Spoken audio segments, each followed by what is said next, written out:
The Hind news .ऑनलाईनच्या या विशेष कार्यक्रमात मोटिवेशनल करिअर अकॅडमीच्या सदस्या शिवाली सांगळे या आपल्याला आज स्पर्धा परीक्षा आणि महिला या विषयावर मार्गदर्शन करणार आहेत।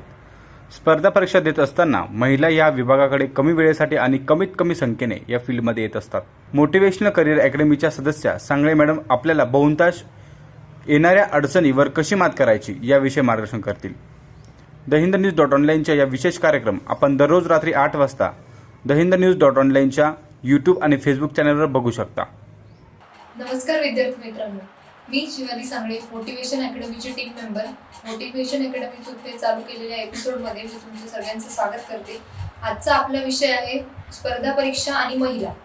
तर आपण पहिले महिलांविषयी बोलू। आता आपल्या भारताचं बघितलं किंवा इव्हन आपल्या महाराष्ट्राचं बघा, लिंग गुणोत्तर थोड्या प्रमाणात कमी आहे। म्हणजेच काय, आपल्या भारतात असणाऱ्या महिलांचं प्रमाण हे कमी आहे, त्यात स्पर्धा परीक्षेत उतरणाऱ्या मुली त्यांचं प्रमाण कमी, त्यात ह्या कंडिशनमध्ये पण स्पर्धा परीक्षेमध्ये टिकणाऱ्या मुलींचं प्रमाण हे कमी आहे। तर हे सगळं, ह्या सगळ्या गोष्टी का घडताय किंवा हे सगळं असं का होतंय, मुलींच्या बाबतीत ह्या सगळ्या कंडिशन का फेस कराव्या लागतात हे आपण वन बाय वन बघू। आता मुली म्हटलं की ह्यात वेगवेगळ्या प्रकारच्या कॅटेगरी वाईज, म्हणजे प्रत्येक लेव्हलच्या मुलीचे प्रॉब्लेम वेगवेगळे असू शकतात। त्या मुलीला असणारे ज्या प्रॉब्लेम्सचे सोल्युशन्स आहेत ते पण वेगवेगळे असू शकतात। आता पहिल्यांदा आपण कॅटेगरी बघू की लग्न झालेल्या मुली आणि लग्न न झालेल्या मुली, म्हणजे विवाहित मुली आणि अविवाहित मुली। पहिल्यांदा आपण विचार करू अविवाहित मुलींचा, म्हणजे लग्न न झालेल्या मुलींचा।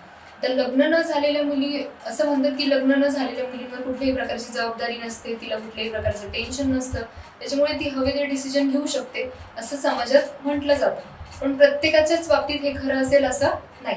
तर काहींना फायनान्शियल प्रॉब्लेम असू शकतात, म्हणजे आर्थिक प्रॉब्लेम असू शकतात, काहींना सामाजिक प्रॉब्लेम असू शकतात।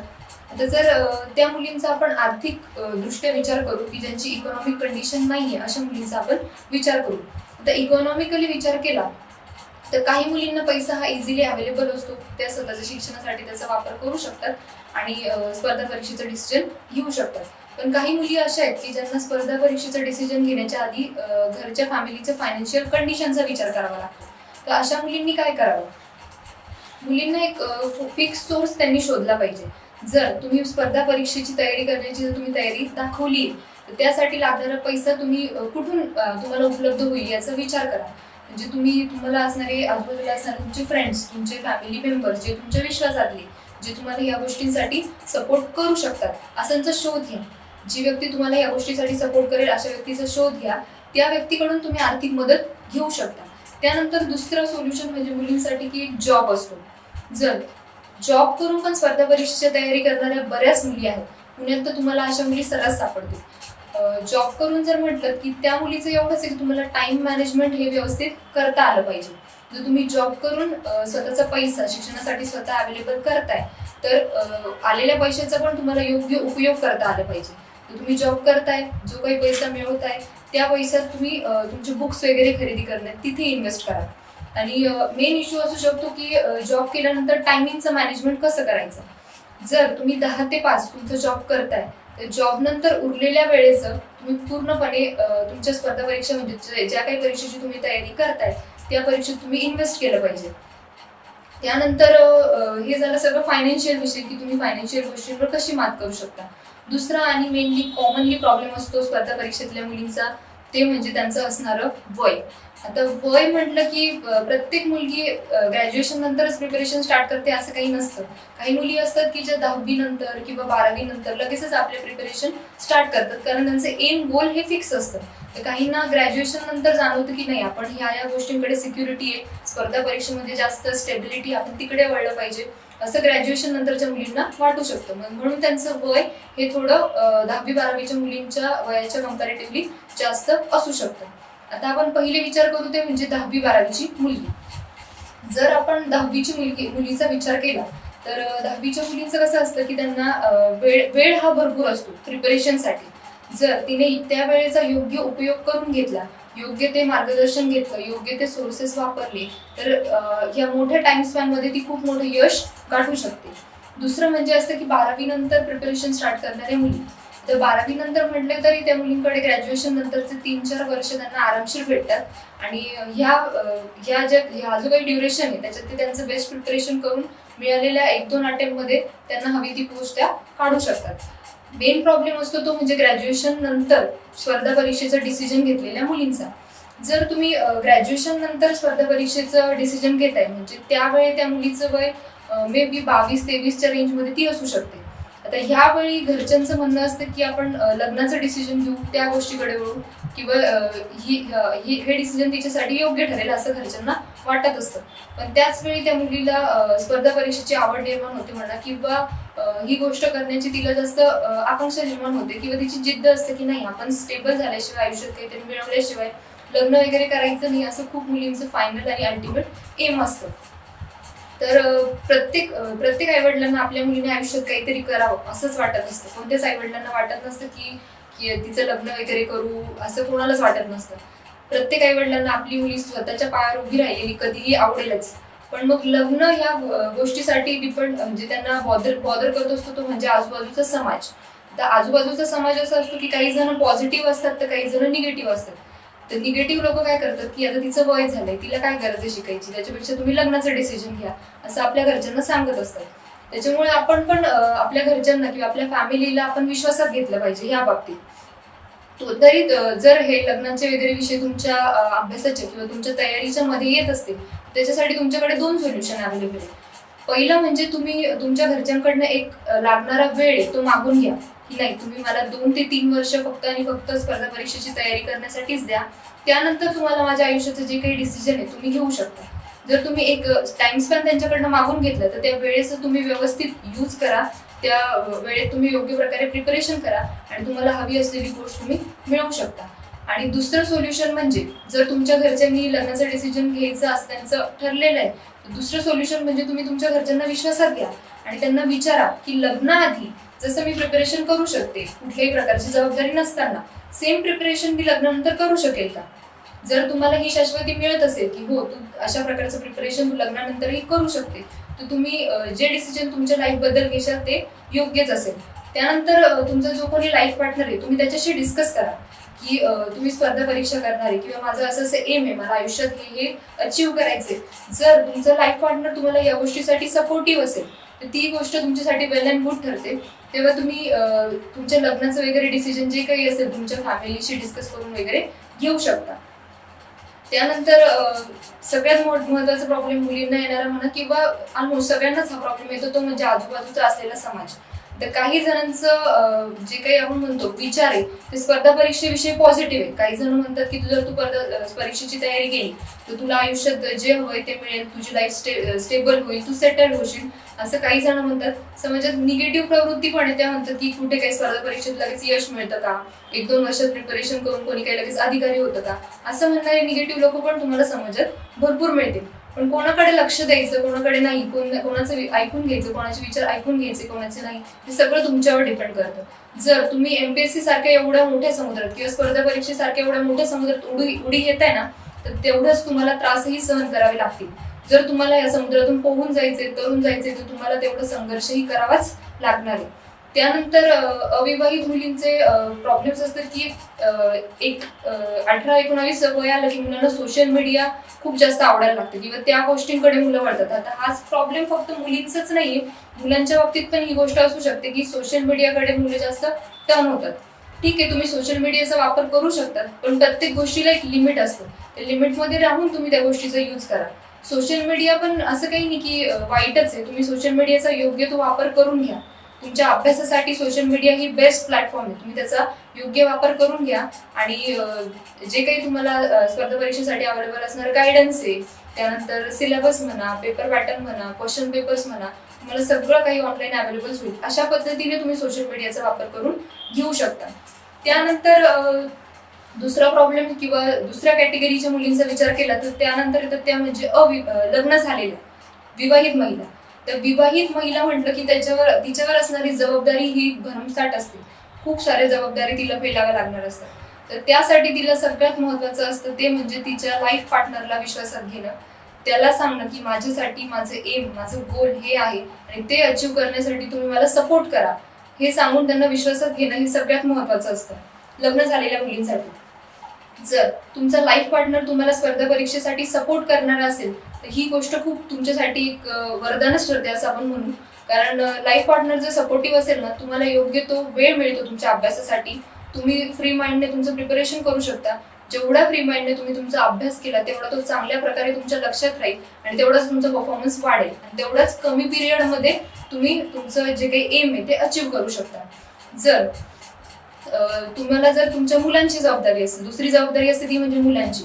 जर तुम्ही तुमच्या मुलांची जबाबदारी सांभाळून किंवा तुमचा लाईफ पार्टनर जर तुम्हाला सपोर्ट केला असेल तर तो मुलांची जबाबदारी सुद्धा अडॉप्ट करू शकतो. आपल्याकडे बेस्ट एक्झाम्पल येते म्हणजे UPSC मधून IAS झालेल्या अनुकुमारी मॅडमचं. अनुकुमारी मॅडम या स्वतः एक विवाहित महिला होत्या. त्यानंतर त्यांना एक मुलगा पण होता. त्यानंतर त्यांनी UPSCचं प्रिपरेशन स्टार्ट केलं. त्या दिल्लीला गेल्या आणि आपल्या 3 वर्षाच्या मुलाला सोडून त्या दिल्लीला स्वतः प्रिपरेशन करत होते. आता त्यानंतर 3 वर्षानंतर ते स्वतः IAS झाले आणि IAS होऊन त्या घरी आल्या. तर लक्षात घ्या, अनुकुमारी मॅडमने एवढं त्यांची फॅमिलीची जबाबदारी त्यांच्या मिस्टरांनी सांभाळून आणि त्यांनी स्वतः प्रिपरेशन केलेलं आहे, लग्न होऊन सुद्धा. म्हणजे विचार करा, जेवढा मोठा संघर्ष असेल ना तेवढं मोठंच तुमचं यश असेल. त्यानंतर आपण विचार करू शकतो की लग्न झालेल्या मुलींसाठी फॅमिली पण तितकीच महत्वाची असते. ज्या घरात तुम्ही लग्न करून जाता तिथली फॅमिली, त्या फॅमिलीचे असणारे विचार हे सुद्धा तुमच्यासाठी तेवढेच पॉझिटिव्ह निगेटिव्ह ठरू शकतात. जर ती फॅमिली तुम्हाला सपोर्टिव्ह असेल, म्हणजे तुम्हाला स्पर्धा परीक्षेची तयारी करण्यासाठी तुम्हाला सपोर्ट करत असेल, ही गोष्ट खूप चांगली आहे तुमच्यासाठी. जर ती तुम्हाला सपोर्ट करणं किंवा तुला एवढ्या सगळ्या जबाबदाऱ्या मॅनेज करून तुला तुझा अभ्यास होईल का, हे असे जर त्यांचे प्रश्न असतील तर तुम्ही त्यांना त्या गोष्टीचं व्यवस्थितपणे मॅनेजमेंट सांगा किंवा तुमचं सोल्युशन तुम्ही काढा. कारण हे बघा, प्रत्येक प्रॉब्लेम हा परमनंट नसतो. प्रत्येक प्रॉब्लेमला काहीतरी सोल्युशन हे असतंच. जर तुम्ही प्रॉब्लेमलाच धरून बसले तर तुम्हाला सोल्युशन सापडणार नाही. त्याच्यामुळे प्रॉब्लेमला न धरता त्याच्या आजूबाजूला असणारे सोल्युशन शोधा आणि सोल्युशन मधनं बेस्ट सोल्युशन काय ते चूज करा आणि त्या वेने तयारी करा. आता तुमची फॅमिली म्हटली तर तुम्हाला तुमच्या फॅमिलीला समजावणं आहे की मला ते एम का माझं आहे किंवा मला ते का पाहिजे, ती पोस्ट मला का पाहिजे, हे सगळं तुम्हाला माहिती पाहिजे आणि तुम्हाला ते तुमच्या घरच्यांना पटवूनही देता आलं पाहिजे. त्यानंतर लग्न झालेल्या मुलींच्या बाबतीत एक गोष्ट अजून घडते ती म्हणजे त्यांच्या आजूबाजूचा जो काही समाज असतो त्या समाजाला असं वाटत असतं की आता हिचं लग्न झालंय तर हिला काय गरज आहे असं ह्या स्पर्धा परीक्षेची तयारी करण्याची किंवा असं काही अभ्यास वगैरे करण्याची, हिला काय गरज आहे, आता कुठे जाणार ही अधिकारी बनून, असं आजूबाजूच्या समाजाचं म्हणणं असतं. पण तरी सुद्धा तुम्ही ह्या सगळ्या गोष्टींकडे लक्ष न देता फक्त आणि फक्त आपल्या अभ्यासावर फोकस केला पाहिजे. तुमच्या पूर्णपणे कॉन्सन्ट्रेशन हे तुमच्या अभ्यासावर पाहिजे. तुम्हाला सोर्सेस काय अवेलेबल असतील, तुम्ही कोणत्या सोर्स वापरून तुम्ही बेस्ट प्रिपरेशन करू शकता हा विचार केला पाहिजे. त्यानंतर तुम्ही योग्य ते मार्गदर्शन मिळवलं पाहिजे. कारण तुमच्यासाठी कसं असतं की टाइम हा खूप कमी असतो. घरातल्या जबाबदाऱ्या सांभाळून उरलेल्या वेळेचं योग्य तो उपयोग करून घेणं हे तुमच्यासाठी सगळ्यात महत्वाचं ठरतं. आता कमीत कमी वेळ जर तुम्हाला मिळत असेल तर माझं असं म्हणणं की तुम्ही कोचिंगकडे वळा. जर तुम्ही कोचिंग जॉईनिंग एखाद्या ठिकाणी कोचिंग वगैरे जॉईन केलं तर तुम्हाला योग्य ते मार्गदर्शन मिळू शकतं की कोणते सोर्सेस यूज करायचे. सोर्स पण घेतल्यानंतर तुम्हाला कळलं पाहिजे की त्याच्यातले कोणते कंटेंट वाचायचे, कोणते घटक इम्पॉर्टंट, कोणते घटक इम्पॉर्टंट नाही, हेही कळलं पाहिजे. परीक्षेच्या दृष्टीने काय गोष्टी इम्पॉर्टंट आहे, कोणती गोष्ट आपण टाळली पाहिजे, कोणती गोष्ट वाचली पाहिजे, ह्याही गोष्टी कळणं त्या ठिकाणी खूप महत्वाचं ठरतं. म्हणून लग्न झालेल्या मुलींनी तुमचा जो काही उरलेला वेळ त्याचं योग्य ते मॅनेजमेंट करा आणि त्या मॅनेजमेंटनुसार जा. तुमचा जो काही टायमिंग आहे, तुमचा कामाचा असलेला टायमिंग, तुमच्या मुलांसाठी असलेला वेळ, तुमच्या हस्बंडसाठी, तुमच्या फॅमिलीसाठी असलेला वेळ, हा सगळा वेळ बाजूला काढून तुम्हाला तुमच्या अभ्यासावर फोकस केलं पाहिजे. त्याच्यासाठी वेळ काढला पाहिजे आणि हे सगळं स्किल हे तुमच्यात असलंच पाहिजे. जर तुम्ही असं म्हणतात की स्त्रीमध्ये असणारी शक्ती ना जगात आजपर्यंत कोणामध्येच नाही. जर तुम्ही एवढ्या पॉवरफुल असाल ना तर तुम्ही सगळ्या गोष्टी मॅनेजमेंट करून ह्या मोठ्या परीक्षेची सुद्धा तयारी करू शकतात. त्यानंतर असं म्हणतात की ठीक आहे, लग्न झालेल्या मुलींना कसं असतं की 1-2 चान्स फॅमिलीवाले देतात आणि त्यानंतर म्हणतात की बस आता तुझ्याकडनं काही होणार नाही, आता ठेवून दे. इव्हन हे लग्न झालेल्या मुलींच्याच बाबतीत नाहीये, ज्या काही लग्न न झालेल्या किंवा अविवाहित मुली आहेत त्यांच्या बाबतीत पण हा प्रॉब्लेम असतो की घरचे त्यांना 1-2 चान्स देतात आणि त्याच्यानंतर म्हणतात बस आता खूप झालं, आता याच्यानंतर तू आता तुझं प्रिपरेशन थांबव, आपण तुझ्या आयुष्याचे पुढचे डिसिजन्स घेऊ, असं घरच्यांचं म्हणणं असतं. पण मला असं वाटतं की जर तुम्ही 1-2 वर्ष त्या मुलीला देताय तर अजून एखादं वर्ष देऊन बघा. मे बी ह्या वर्षी ती फेल झाली म्हणजे पुढच्या वर्षी पण फेलच होईल असं नाही ना, पुढच्या वर्षी ती मे बी सक्सेसफुल होऊ शकते. जर तुम्ही तिचं लग्न वगैरे केलं, असं डिसिजन घेतलं, तर आज जी एखादी मुलगी दुसऱ्याच्या घरी भांडे घासत असेल, तर उद्या ती उठून होणारी अधिकारी असेल, उद्याची अधिकारी ही कोणाच्या तरी घरी भांडे घासते, हे कोणत्याच आई वडिलांना पटणारं नाही. त्याच्यामुळे जर तुम्ही तुमच्या मुलीला 1-2 वर्ष प्रिपरेशनसाठी देताय आणि मे बी ती सक्सेसफुल नाही झाली, तर तिला 1-2 वर्ष अजून सपोर्ट करा तिच्या एमसाठी. तुमचा सपोर्ट असणं हा तिच्यासाठी सगळ्यात महत्वाची गोष्ट ठरू शकते. आता काय होतंय की मुली काय करतात, 1-2 वर्ष प्रिपरेशन करतात, त्यानंतर सोडून देतात. पण ही गोष्ट एकदम चुकीची आहे. तुम्ही कन्सिस्टन्सी असणं स्पर्धा परीक्षेत सगळ्यात महत्वाचं असतं. टिकून राहणं म्हणतो ना आपण, ती गोष्ट स्पर्धा परीक्षेसाठी सगळ्यात महत्वाची ठरते. टिकून राहणं, तुमचं असणारं डेडिकेशन, तुमचा असणारा अभ्यास आणि तुमच्या एमकडे बघण्याची तुमची दृष्टी, या 4 गोष्टी तुमच्यासाठी खूप जास्त महत्वाच्या ठरू शकतात. त्यानंतर आपण पुढच्या गोष्टीकडे वळू, ते म्हणजे खेड्यातल्या मुली आणि शहरातल्या मुली. खेड्यातल्या मुलींना स्पर्धा परीक्षेसाठी असणारे प्रॉब्लेम्स हे जरा वेगळे असू शकतात आणि शहरातल्या मुलींना परीक्षेची तयारी करण्यासाठी असणारे प्रॉब्लेम जरा वेगळे असू शकतात. आता खेड्यातल्या मुलीचा जर आपण ग्रामीण भागातल्या मुलीचा विचार केला, तर खेड्यातल्या मुलींचं कसं असतं, त्यांच्या आजूबाजूला असणारं वातावरण हे खूप वेगळं असतं. आपल्याला माहिती की शैक्षणिक विकास हा खेड्यांमध्ये कमी झालेला असतो ऍज कम्पेअर्ड टू शहरांमध्ये. आता आजूबाजूच्या लोकच जर सुशिक्षित नसतील, तर त्यांना अभ्यासाचं महत्व कसं काय माहिती असणार, किंवा एका मुलीने ग्रामीण भागातल्या एखाद्या मुलीने स्पर्धा परीक्षेची तयारी करणं हे त्यांच्यासाठी खूप जास्त वेगळी गोष्ट असू शकते किंवा त्यांना ती गोष्ट पसरणार नाही. तर अशा ग्रामीण भागातल्या मुलीने आजूबाजूच्या समाजाशी लढा देऊन तिने स्वतःच्या परीक्षेची तयारी केली पाहिजे. आता तिला येणारे प्रॉब्लेम्स हे वेगवेगळ्या प्रकारचे असू शकतात, पण जर तुम्ही स्पर्धा परीक्षा करण्याची तयारी दाखवली, तर तुम्हाला समाजाशी पण झुंज देताच आली पाहिजे. लढा तुमचा हा स्ट्रॉंगच असला पाहिजे. एवढ्या मोठ्या परीक्षेची तुम्ही तयारी करताय, एवढं मोठं धैर्य किंवा एवढं मोठं करेज हे तुमच्यामध्ये असलंच पाहिजे. त्यानंतर त्या मुलीला दुसरे प्रॉब्लेम्स येऊ शकतात, ते म्हणजे अभ्यासाची सुरुवात कशी करायची किंवा कोणते सोर्सेस वापरायचे, अभ्यास कसा करायचा किंवा एवढ्या मोठ्या परीक्षेचा सिलेबस हा कसा असू शकतो. तर त्या मुलीसाठी 2 सोल्युशन्स आपल्याकडे म्हणजे अवेलेबल असू शकतात. पहिलं म्हणजे मोबाईल फोन्स. आता मोबाईल फोन्स म्हटलं की सगळीकडे आता मोबाईल फोन्स आहेतच. मोबाईल फोन्स मधून युट्यूब म्हणा किंवा वेगवेगळे ऍप्स वगैरे अवेलेबल आहे, टेलिग्राम म्हणा, ती सिलेबस वगैरे अशा स्पर्धा परीक्षेचा बघू शकते की सिलेबस काय, ती तो पेपर पॅटर्न, तो सिलेबस समजून घेऊ शकते. त्यानंतर सोर्सेस, ह्या परीक्षेसाठी कोणते कोणते बुक्स अवेलेबल आहे, त्यानंतर ह्या बुक्स मधले कोणते कोणते कंटेंट महत्वाचे, कोणत्या कोणत्या घटकांवर प्रश्न विचारले जातात, त्या घटकांचं प्रिपरेशन कशा प्रकारे बेस्ट करायचं, कोणते कोणते घटक परीक्षेसाठी वगळले जातात किंवा कमी महत्वाचे, तर त्या गोष्टींवर कमी फोकस द्यायचा. ह्या सगळ्या गोष्टींचं ती अनालिसिस करू शकते. त्यानंतर सेकंडरी ऑप्शन तिच्याकडे असू शकतो, तो म्हणजे एखाद्या शहरात जाऊन, एखाद्या तालुक्याच्या ठिकाणी म्हणा किंवा शहरात जाऊन ती एखाद्या क्लास वगैरे, कोचिंग वगैरे जॉईन करू शकते. जर तिने तसं केलं, तिला योग्य ते मार्गदर्शन मिळू शकतं. जर तुम्हाला योग्य ते डिरेक्शन भेटलं, त्या डिरेक्शनला असणारे प्रयत्न जर तुमचे योग्य असले, तर तुम्हाला सक्सेस हे 100% मिळणारच. जर तिने एखाद्या ठिकाणी कोचिंग वगैरे जॉईन केली, तर तिला बेस्ट मार्गदर्शन मिळेल आणि त्याच्या थ्रू ती स्वतःचा परफॉर्मन्स हा इम्प्रूव्ह करू शकते आणि कमीत कमी वेळेत तिला आवश्यक असणार किंवा तिला पाहिजे असणारे जे काही पद आहे ती मिळवू शकते. त्यानंतर ग्रामीण भागातल्या मुलींना कधी कधी इकॉनॉमिक प्रॉब्लेम पण म्हणजे पैशांचा प्रॉब्लेम, आर्थिक दृष्ट्या सुद्धा त्यांची कंडिशन ही वीक असते शहरी भागातल्या फॅमिलीपेक्षा. तर अशा वेळेस तिच्यासाठी एक सोल्युशन असेल, जर ती शहरात प्रिपरेशनसाठी जाण्याची तयारी दाखवत असेल, तर त्यावेळेस ती सुद्धा जॉब करून स्वतःचा फायनान्शियल एक इन्कम सोर्स ती स्वतःसाठी क्रिएट करू शकते. जर ती जॉब करून प्रिपरेशन करत असेल, तर तिच्यासाठी टाइम मॅनेजमेंट हे तिच्या स्किलवर डिपेंड करते. जर ती 10 ते 5 ह्या टायमिंगमध्ये जॉब करते, तर जॉब केल्यानंतर तिच्या उरलेल्या टायमिंगमध्ये ती स्वतःचा अभ्यास कशा प्रकारे मॅनेज करते हे तिच्या स्किल सेटवर डिपेंड करतं. त्यानंतर ग्रामीण भागातल्या मुलींना पण सेम लग्नाचा इश्यू हा प्रत्येक मुलीसाठी एक कॉमन प्रॉब्लेम झालेला आहे आणि स्पर्धा परीक्षेचं गळतीचं प्रमाण हे या इश्यूमुळेच असू शकतं असं मला वाटतं. जर फॅमिलीने पण सपोर्ट केला, तर ती सुद्धा एका मागितलेल्या वेळेमध्ये किंवा घरच्यांना विश्वासात घेऊन तिने मागितलेल्या वेळेमध्ये जर तिने स्वतःचं योग्य ते प्रिपरेशन केलं, तर तिला पाहिजे ती हवी ती पोस्ट ती स्वतः मिळवू शकते आणि घरच्यांना सुद्धा ती एक प्राऊड फील करून देऊ शकते.